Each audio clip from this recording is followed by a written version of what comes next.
está el elemento, que yo creo que es un elemento enormemente atractivo dentro del movimiento de fe y uno de los aspectos que más atrae, que es la idea de la prosperidad. De ahí que a veces al movimiento de fe se le llame el Evangelio de la prosperidad y nada más, porque evidentemente la idea de la prosperidad en ese sentido es bastante clara, ¿no?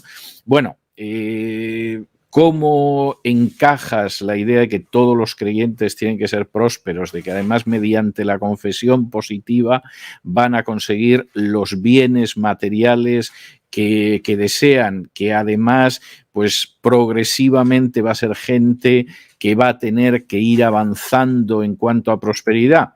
Bueno, pues lo hace retorciendo las escrituras, como hacen todas las sectas.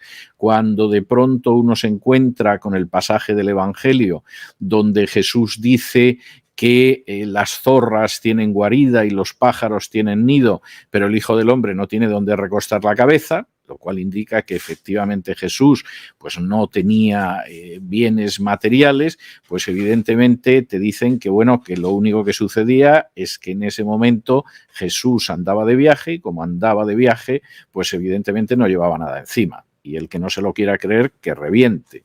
Te pueden tomar el pasaje del Evangelio donde hablan de la túnica de Jesús y te dicen que finalmente la túnica no la rasgaron, sino que la sortearon los que estaban al pie de la cruz, en cumplimiento de un salmo. Bueno, pues te dicen que la túnica pues era como si ahora llevaras un traje de lujo y que eso era como iba Jesús. Es decir, puedes seguir insistiendo en todo eso y, por supuesto, si Jesús, por un casual, comía con Zaqueo, pues es porque Jesús, en última instancia, se codeaba con la parte que estaba más por encima de la sociedad. No hace falta decir que esto es una forma deplorable de retorcer las escrituras y luego cuando entre en la parte bíblica de la exposición me voy a detener ahí, pero creer que efectivamente Jesús y sus apóstoles era un grupo acomodado, adinerado, que se iba alojando en los mejores hoteles de la época, que además no existían en esa época, pues es un disparate, aunque efectivamente forma parte de la predicación habitual del movimiento de fe. Lugar importante, junto con esta idea de que efectivamente tenemos la obligación de estar sanos, es más, si no estamos sanos somos malos creyentes, o junto con la idea de esa prosperidad está la idea de la confesión positiva. Es decir, finalmente tú vas a ser un fruto de lo que confiesas. Y en este sentido, pues si tú, por ejemplo, dices que estás enfermo, vas a enfermar. O si dices, lo mismo me pongo enfermo, enfermas. Y por lo tanto tienes que confesar positivamente. Y aunque te estés muriendo, pues tienes que negar los síntomas y decir, no, yo estoy sano. Oiga, pero es que le va a explotar el apéndice y puede usted morir de peritonitis. No, yo estoy sano y no me pasa nada. No hace falta que diga las consecuencias que esto puede llegar a tener.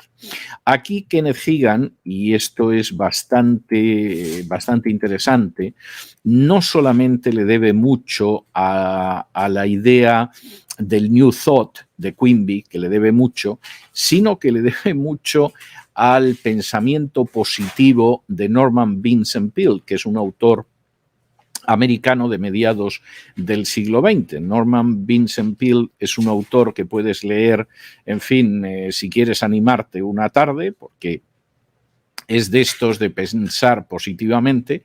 Yo no me atrevería a decir que todo lo que dice sea malo ni negativo, pero evidentemente Kenneth Hagin lo retorció todavía mucho más y pasó del pensamiento positivo al hecho de que tú decretas en un momento determinado cómo es la realidad. Norman Vincent Peale, por ejemplo, si una persona tenía cáncer, pues te hubiera dicho, pues mire, no se preocupe, vaya al médico, que le operen de cáncer y usted intente pensar que esto no es el final, que va a salir adelante, que va a seguir viviendo con su mujer y sus hijos y haciendo un trabajo creativo. Eso era Norman Vincent Peale. En el movimiento de fe la cosa va mucho más allá y tú niegas el cáncer, algo muy típico de por ejemplo, de la ciencia cristiana de Mary Baker Eddy, insistes en que no existe, confiesas positivamente, con un poco de mala suerte te entierran en un plazo no muy largo. Como se puede imaginar, porque estos son los 3 pilares del movimiento de fe, esto no se queda así. Es decir, todo tipo de movimientos en un momento determinado sigue adelante. Y claro, para intentar justificar esta teología, que vamos a ver que es una teología muy torcida desde una perspectiva bíblica, se van añadiendo algunas otras doctrinas que de alguna manera parece que apuntalan, que sostienen, que dan fuerza a esta teología. Una de ellas es la creencia en que somos pequeños dioses, que algunos de los predicadores del movimiento de fe en Centroamérica, por cierto, investigado en los últimos tiempos por su cercanía con traficantes de drogas, pues cambió y en vez de pequeños dioses empezó a decir que lo que éramos Jehovás Junior. Es decir, el nombre de Dios o uno de los nombres de Dios en el Antiguo Testamento es Jehová. Bueno, pues nosotros somos Jehová Junior porque somos pequeños dioses. La Biblia no dice en ningún sitio que seamos pequeños dioses, en absoluto. La Biblia dice, por ejemplo, en Juan 1:12, que a los que creyeron en Jesús se le dio la potestad de llegar a ser hijos de Dios. La Biblia sí nos dice que cuando una persona se convierte es adoptada como hijo de Dios, pero no que tengamos una naturaleza divina, que seamos un Dios junior o algo parecido. Pero efectivamente, dentro de esta retorcida teología del movimiento de fe, lo que sucede es que, por supuesto, intentamos apuntalar nuestras afirmaciones y una de ellas es que si en última instancia somos pequeños dioses y somos Jehová Junior, podemos pedir lo que queramos. Es más, Dios como nuestro Padre nos va a dar lo que queramos, lo cual es una idea muy torcida de la paternidad y es confundir a un buen padre con un abuelo un poco estúpido. Es decir, cualquiera que tiene hijos sabe que como padre hay cosas que tiene que negar a los hijos. Es más, por el bien de los hijos les tiene que decir que no. Y que van por mal camino y por mucho que llores y patales es que no. Y eso lo sabe cualquiera que tenga hijos.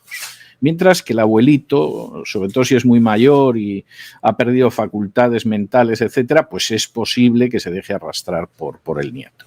Bueno, pues esta sustitución de la idea del padre que corrige y disciplina y que aparece en la Biblia relacionada con Dios, por ejemplo, en la carta a los Hebreos, donde dice que si Dios no nos disciplinara, seríamos como hijos bastardos, de los que el padre no se ocupa y no los disciplina, es sustituida por la idea de un abuelito más bien tonto como Dios dentro del movimiento de fe, y nosotros nos convertimos en esa especie de Jehová Junior, como ha dicho alguno, otros hablaban de los pequeños dioses, que aparece en el movimiento de fe y que a mí me parece tremendo. A todo eso tengo que decir que la idea de los pequeños dioses está en la teología de los mormones, que no es precisamente una teología bíblica, ni sana, ni cosa que se le parezca. Hay otra de estas enseñanzas disparatadas también, aparece en el movimiento de fe, que se repite mucho, que es la de que Jesús murió espiritualmente y que estuvo en el infierno, sufriendo en el infierno, lo cual es algo verdaderamente disparatado, y que el precio de la expiación incluía estar 3 días sufriendo los tormentos del infierno.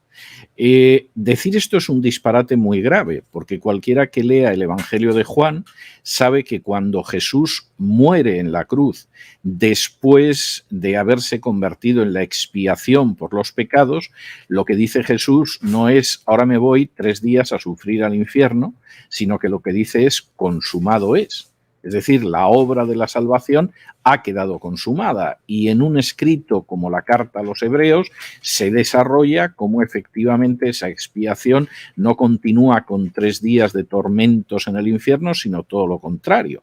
Es decir, esa expiación se consuma en la muerte una vez y para siempre de Jesús en la cruz del Calvario. Este sería un panorama muy abuelo de pájaro, pero que nos permite perfilar, darle los contornos a la teología del movimiento de fe y